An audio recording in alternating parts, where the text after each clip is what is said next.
Hey everybody, so I'm back home. It's 10:30. Finally got some food in my belly. I feel a lot better. Um, see, we got in from New Mexico at about 8 p.m. So we arrived at UWO, and let's see, yeah, 20 hours on the bus. I I didn't like it. Um, so I forgot a couple of things to tell you about Friday night. Most of Friday night I was very mad about some stuff that had happened in caucus, but I'm not going to get into that because caucus is supposed to be private.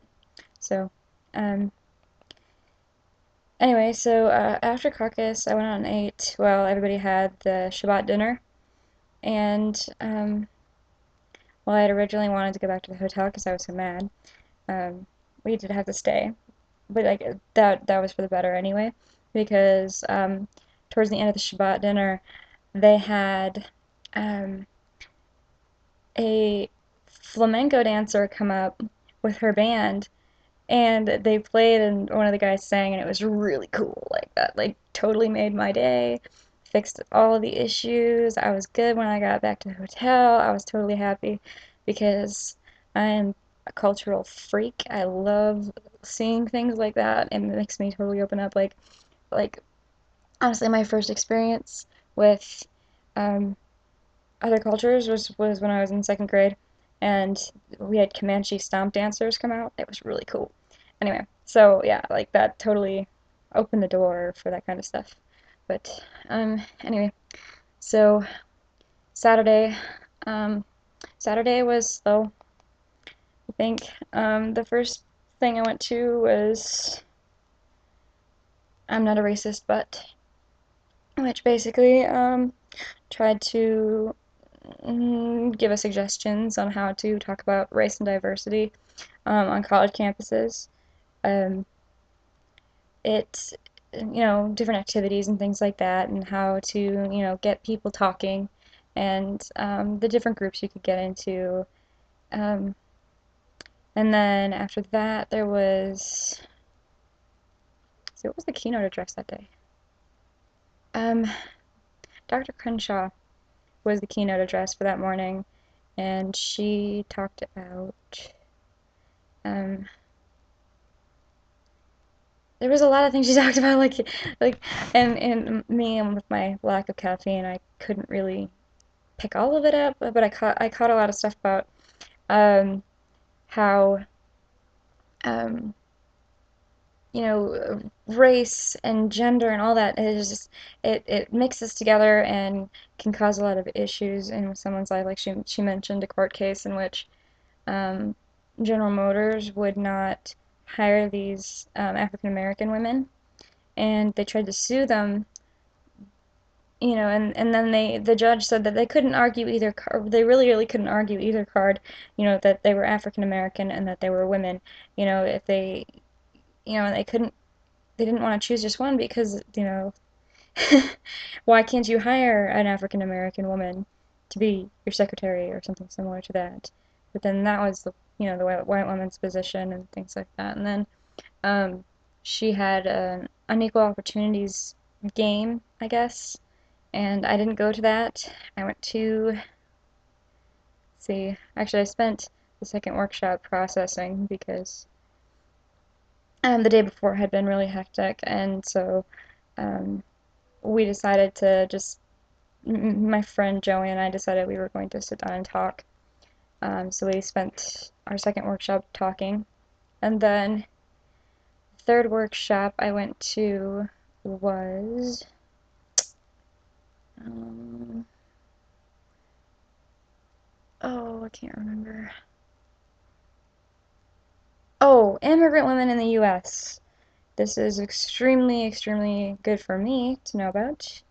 And actually, a lot of the information they presented to me was stuff I already knew because I do research the stuff. I try to, you know, learn as much as I can about things I'm interested in.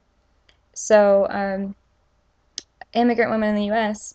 and that actually taught, like, it was for teachers, it was for educators, and it like gave you suggestions on how to teach um, tolerance in school, in your classroom, and it discussed immigrant women, women who had um, come from Mexico into the U.S. looking for work, um, and we like split up into groups and did our own themes. And the themes in the package that they gave us were, they were various. Mine was movement, um, like the reasons for migration, and discussed a lot of the push and pull factors of why women, why women come here, and some of them came to support their families, others came, for example, there was one woman, and I remember this very clearly because it was like, wow, really? Um, this young woman was educated, um, and her father was a politician, and she answered a U.S. ad promising work for educators like herself.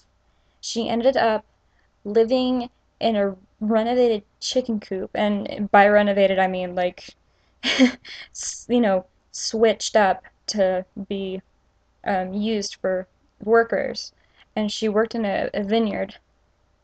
Um, she did manage to run away, but like by that time her, father had given her up for dead, and she, like, they just weren't sure what was going on.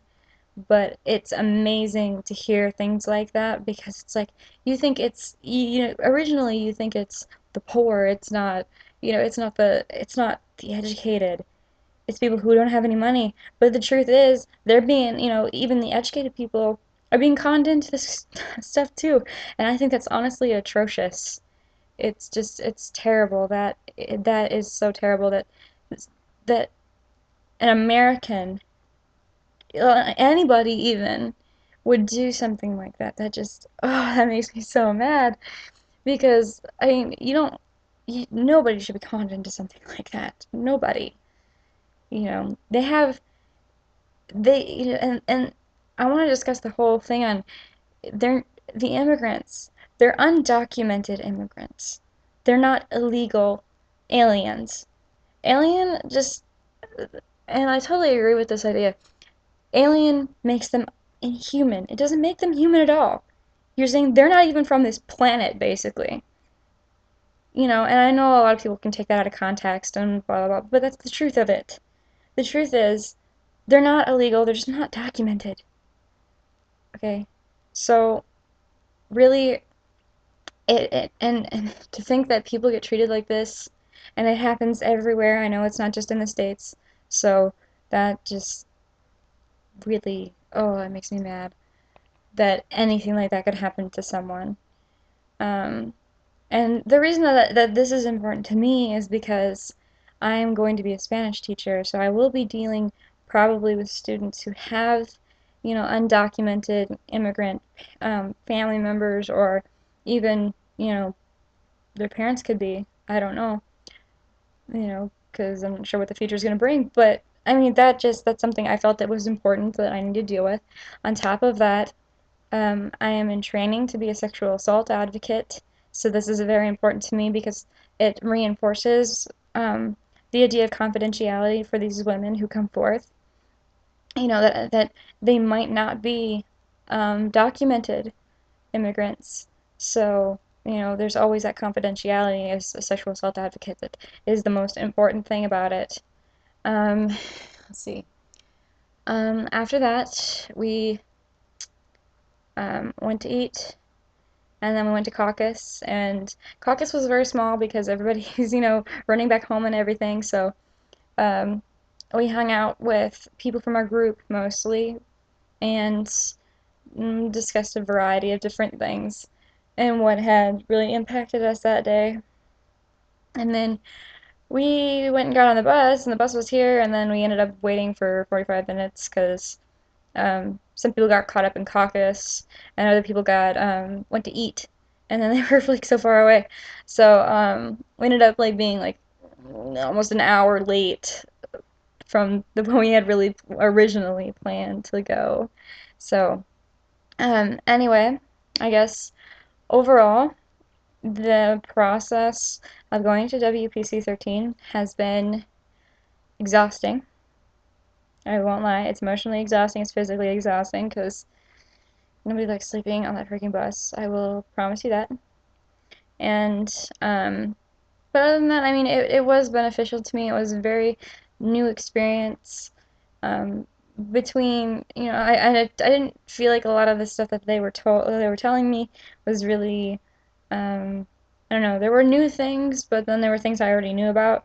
But at the same time, you know, I got to meet new people. I got to, you know, make some new friends. I got to, you know, find out about, you know, different walks of life and how hard it is for some people in comparison to me, and that makes me really grateful because I have so much here, you know, and um, yeah, that just it was an excellent experience, and I'm glad that I got to go alone. So, if you get the chance next year in Seattle, go. Seriously, go. I will. I'm transferring, and I'm going to see wherever I go if I can get whatever, you know, group I happen to be in at that time to go to Seattle, because I think this is an you know, when you know, some things like I was disappointed with, but at the same time it was like, no, this is something that I think everybody needs to go to and experience, because it does help you understand. And if you understand, then you can do something about it. And seriously, like, we need to be equal in our country, and we're not. And I know, you know, as a white woman, you know, I am privileged. I am very privileged, and, you know, I'm, you know, I'm grateful for the things that have happened in my life, because, you know, it's so hard for some other people, really. It really is really hard. So, um, yeah, seriously, join the fight. Go. I'm not kidding. Get out there. Anyway, so, I guess this will be my closing statement, and um,